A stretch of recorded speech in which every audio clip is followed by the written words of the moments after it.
Hi Joe, you're a nurse and a stroke survivor. What do you think makes the Living Well After Stroke program so valuable?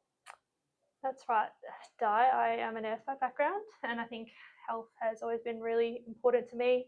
I guess as a nurse, I've always seen the outcomes of what poor health can have. So I've always tried to be fit and healthy. And unfortunately, when I suffered a stroke, mine was caused by a dissection of the vertebral artery. So not really anything related to my health that I could control.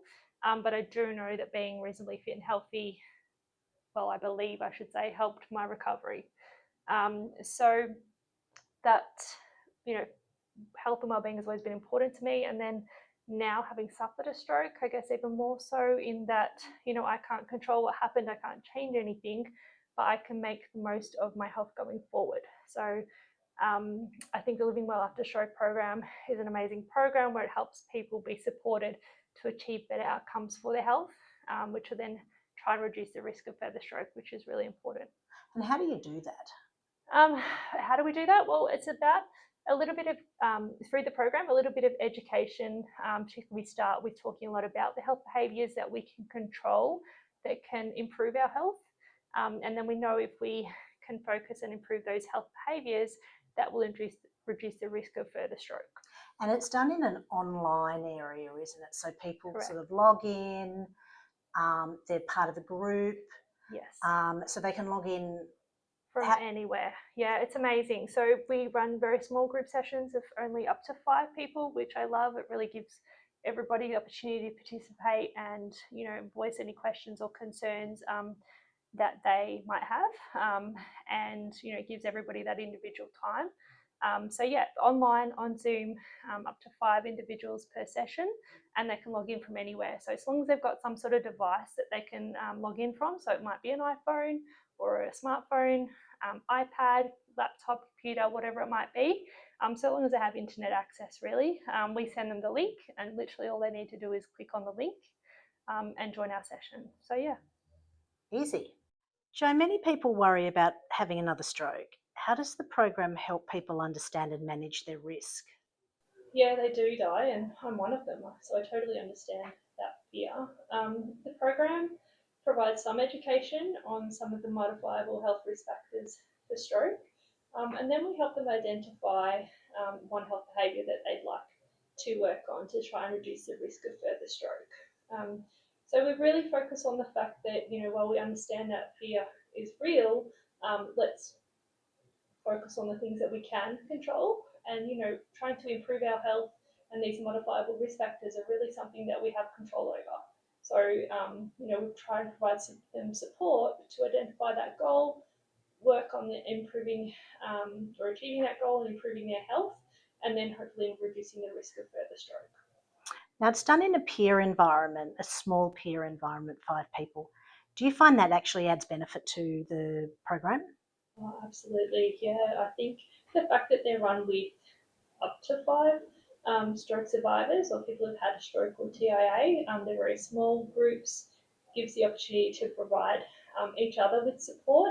And I think from my experience and what I've observed so far with the program is that people really value hearing about the experience of other people and the support that they're able to provide each other. As I said, I think before that, obviously every stroke is different, and there's a lot of respect that comes in with respecting that everybody's experience is different. I do see from my experience that there's a shared understanding, and it's nice to see that they can provide each other with that support of knowing what that feels like, that fear of having experienced a stroke, and as you say, that fear of having another stroke. I'll ask another question. Do people bring carers or family members in, or is it just them as an individual? That's a great question, Di. We're very inclusive, and we also understand that particularly with stroke, some people might have impacts that make it difficult for them to attend or whatnot. So we're very inclusive. So sometimes if people want to have a carer or support person present, then absolutely, you've got a phaser and you have somebody that you feel more comfortable to have with you, supporting you to help you communicate there, or there's any concerns like that, absolutely support people are always welcome.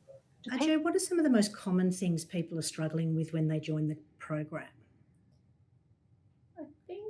from what I've seen, diet and exercise seem to be quite a common theme that comes up, and quite a common goal that people like to work on. But what I personally have found is people are often very overwhelmed as well. So they come to the program, they often have a pretty good idea of, oh, I need to do this or I need to do that, but they don't really know where to start. So I think the program gives them that opportunity to, okay, these are the modifiable risk factors.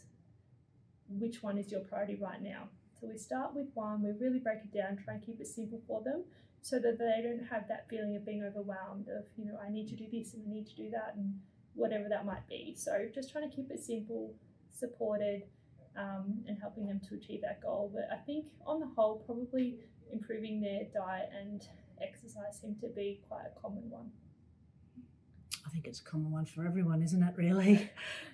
True. And, this is the thing, a lot of the things we also talk about in the program, yes, we're talking about from a living well after stroke point of view, but it's just improving our health in general. So no matter what, you're going to gain benefits from the program. It's, really about living that healthy lifestyle.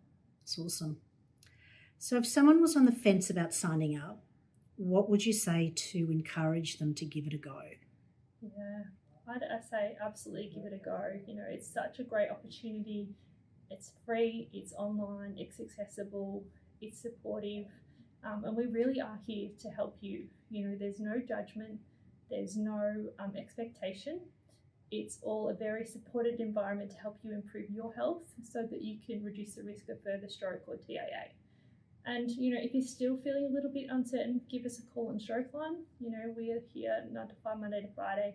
Happy to answer any questions. But I really think if you're thinking about it, sign up and give it a go. So what's the Stroke Line number? 1-800-787-653. Thank you very much. Thank you.